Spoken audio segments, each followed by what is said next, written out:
it's a surprising thought to wake up to, that I'm in the Yukon. I'm still processing it. It's really good to be here. I was just in BC for so long. It's just unusual to wake up in a far off place. But last night I drove out here into the Wheaton mining district. This is one of my favorite places last time I was up in the Yukon. There's trails leading everywhere. It's a great spot for hiking, mountain biking, ATVing, and camping. It's all public land. Definitely helps to have a 4x4 van with some clearance. I've driven myself pretty far out here. It's about as far as I'm comfortable doing. I think I'll start walking from here.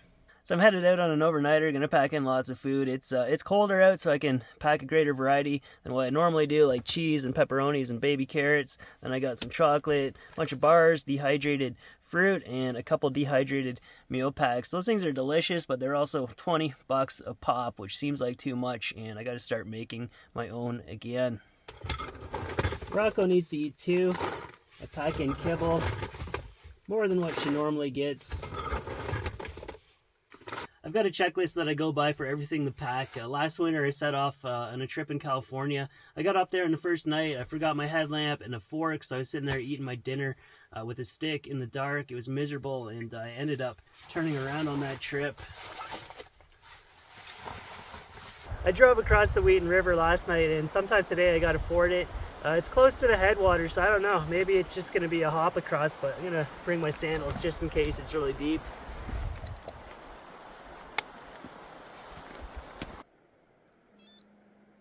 It's looking like I could have driven an extra 4 kilometers. The roadbed is in better condition than what I remember it. It almost looks like someone's brought a grader through here. But still, I mean, you can only drive a snail's pace. I can basically walk there faster than what I can drive. Yeah, look at this. It's definitely been improved. Maybe someone's trying to keep a mining claim open up there. So I'm headed for Radelet Peak. I'm going to leave this road shortly because I got to go across those mountains to the other side where I will ford the Wheaton River, then go up this long valley, and it looks like I got to go around to the backside of the mountain to actually climb up it.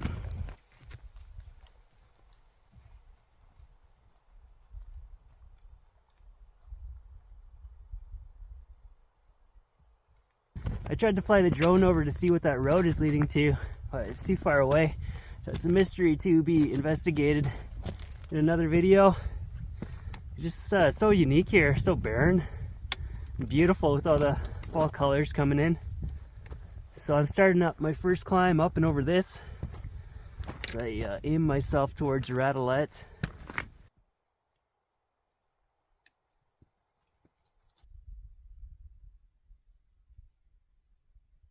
I'm not sure if I should keep following this canyon or veer off to the side. We'll see how deeply cut and narrow this gets. It could turn into a slot canyon. I've got no trip reports, no GPS track, no information. This is all self-designed. I have no idea if it'll work. I'm just out here having myself an adventure.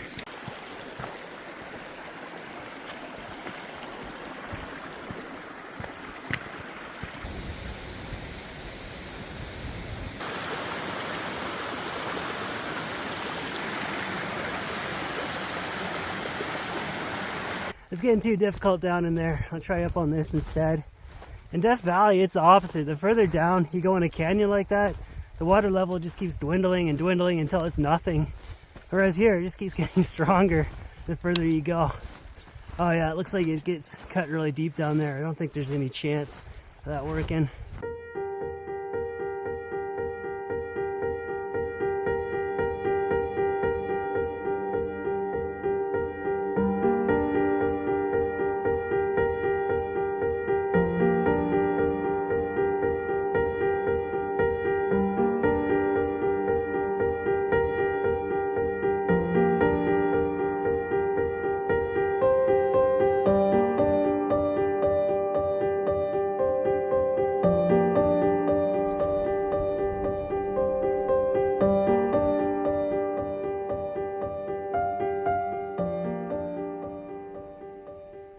So that's Radelet straight across there. I got some bushwhacking ahead of me. Almost looks like you could front point right up that central couloir, but my plan is to go around to the left, get around to the backside, but this could all just be one gigantic pipe dream. Nice gentle bushwhacking through here. I like it. British Columbia should take note of this. So here's the Wheaton River, much different appearance from what I saw further downstream. I brought my sandals, might as well use them.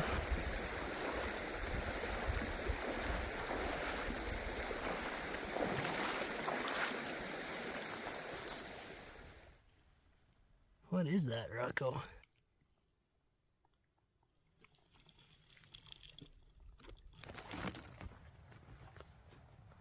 It's about time to stop and have some dinner.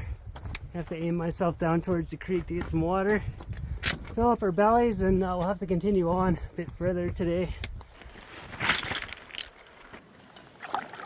I must be hungry. I forgot to press record when I was preparing this, but these shrimp curries, they're really good. Maybe I can try to copycat it. I think I'll hike another 3 kilometers today, set up camp, then tomorrow we'll go lightweight from there.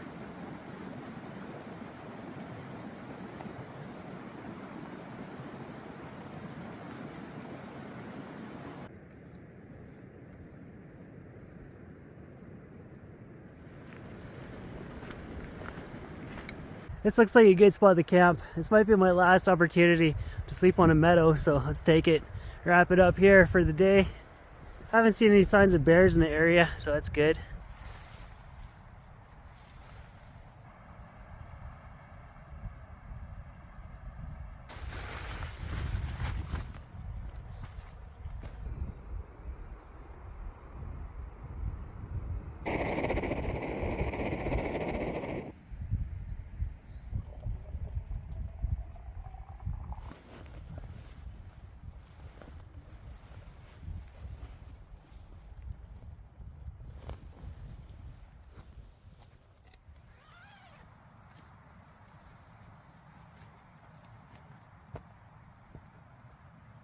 And off we go. It's slightly chilly this morning, but it's gonna be a nice day. Slept alright. Rocco was squirming around for the first couple hours till she settled in. I've seen these separate sleeping bags you can get for dogs. Of course, there's something for everything, but I prefer carrying as little as possible. So the first problem of the day, see if I can actually get around to the left and behind the mountain.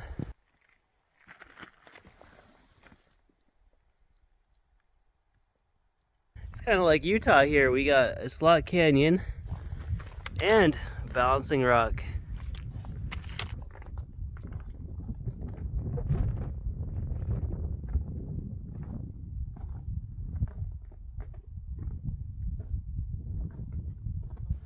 Yeah, it's a good sized wall. It's all smooth rock. Maybe there's a way to scramble up through here. The Radelet looks like a spire. I mean, it could very well be beyond scrambling and into class 5. I hope I can get some kind of peak after walking all this distance. This is not looking so good. It's either try to shimmy across this slanted, smooth and slippery rock to get over there, or somehow climb up through that. So we got a third option. I found option number 3. Let's see where this takes us.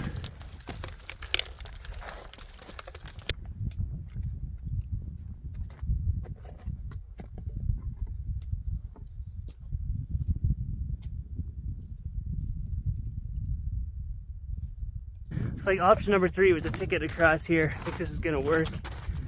Route finding is taking longer than I thought it would. It took a good hour to crack this. I don't think I'm gonna make it back to the van tonight. I built some cairns so I can help guide myself back, but when I'm done, make sure to kick them over so that whoever comes out here next can have their own adventure. Got the GPS going, but it's just not accurate enough when you're trying to do fine-tuned stuff like that.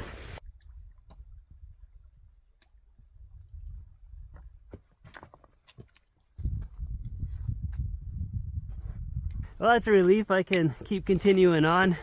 Just gonna take some patience and brute force to scramble up this. Going up that cool water on the face likely be a whole lot more fun than this.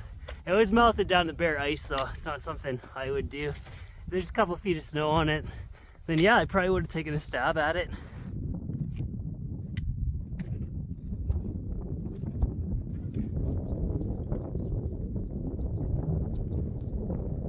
Just to walk up on this side, thank goodness. There's a big commitment of time, distance, and energy to come out here.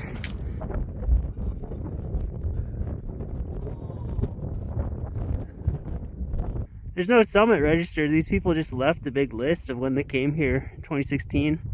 Big group, 14 people. I'm afraid to let Rocco out. She'll probably hop out onto that boulder, and it's not even connected to the mountain. It's just dangling there. Yeah, impressive peak. It's a sheer drop off on this side. What a place.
I wonder if that helicopter could see me. He flew right towards me and then swooped around.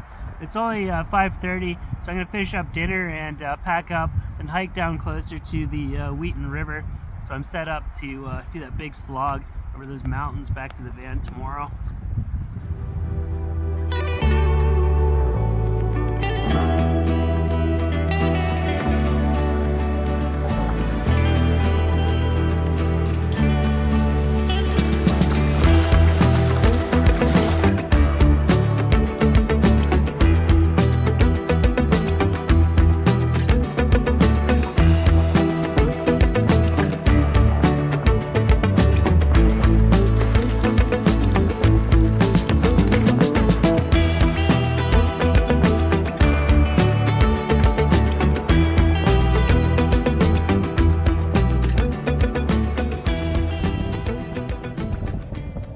Well, that was a great trip. I highly recommend it if you're in the Yukon and look for something out of the ordinary. I don't think anybody is going out there. Definitely helps to have a 4x4 and high clearance to get to the starting point. And now that that road has been improved, I mean, I could have driven an extra 4 kilometers closer. I've tried coming out here in the summer. I couldn't make it because that first crossing of the Wheaton River was too deep and the current was too strong. I couldn't even do it on foot. But I mean, you wouldn't want to start walking from there anyways. It would add way too much distance of just going up those mining roads.